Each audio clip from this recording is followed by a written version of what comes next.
Hi, shalom. Very exciting. 7 years ago, fresh out of high school, I headed off to yeshiva, a sort of college for the average Orthodox Jew, place to immerse oneself in the traditional Jewish bookshelf, but mostly to read a whole lot of Talmud. Talmudic literature, as it turns out, is notoriously sick with difficult esoteric words.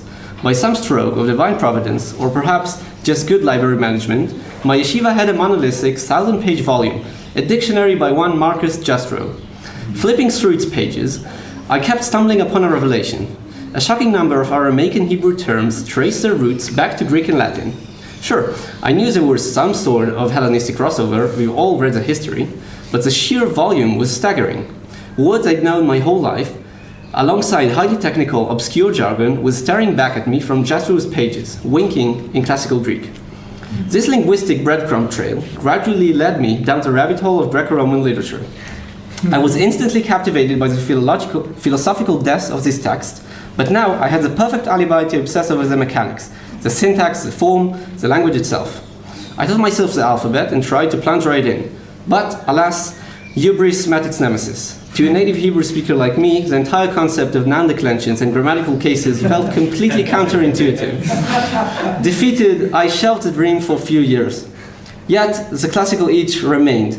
I occasionally searched the internet for self-study materials, and one day, I stumbled across a YouTube video of an interview conducted entirely in ancient Greek featuring a man named Christoph Rico. I understood almost nothing, but suddenly, like a voice crying in the wilderness of syllables, 3 words pierced the veil. Olemos, Jerusalem, Didaskaleon. War, Jerusalem, at school. I was intrigued. Why on earth was he talking about Israel in ancient Greek?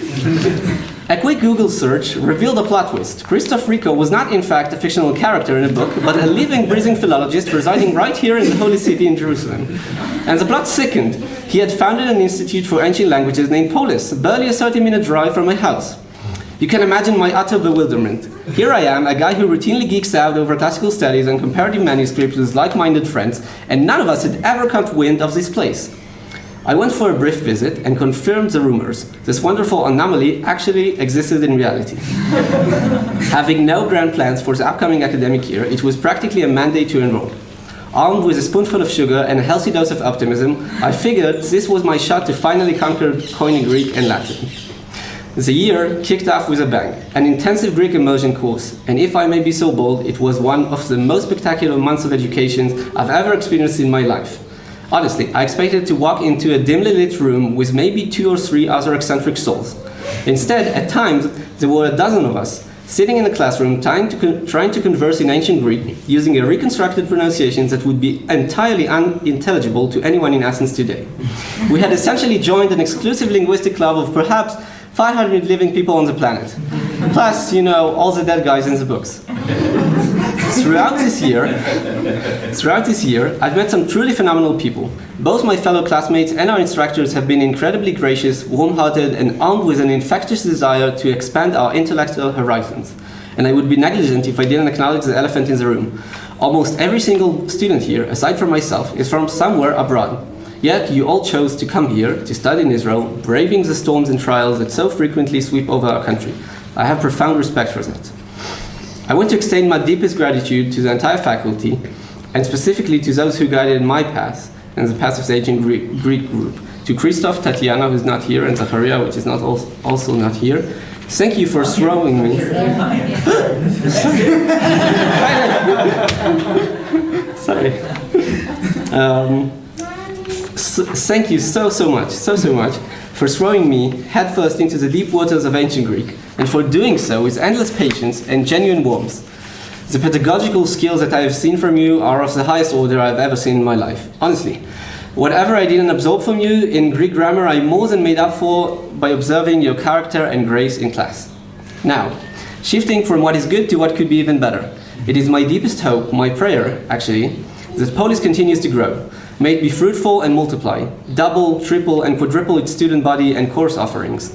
And while there is certainly a logic to casting a net across oceans, I sincerely hope that part of the future growth comes from the local community right here in the Holy Land.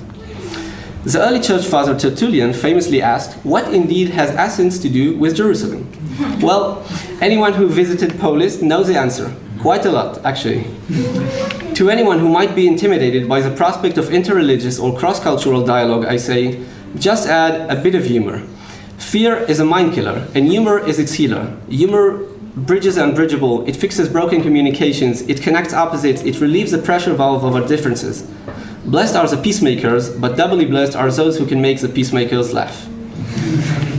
Though I have only been walking these halls for a year now, the gratitude I feel is immense. Who knows, perhaps there is a part to you to this philological journey somewhere down the line. As I say, this is not the end, it is not even the beginning of the end, but it is perhaps the end of the beginning. To everything there is a season and time under the heavens. As my season here at Polis comes to a close, I stand here tonight, or day, brimming with hope and optimism for what comes next, for myself and for all the others, and for our graduation and for the rest of the students that are still here. In the name of everyone who is graduating, I say thank you so much. And until our paths cross again, walete, eroste, ma salame, and shalom.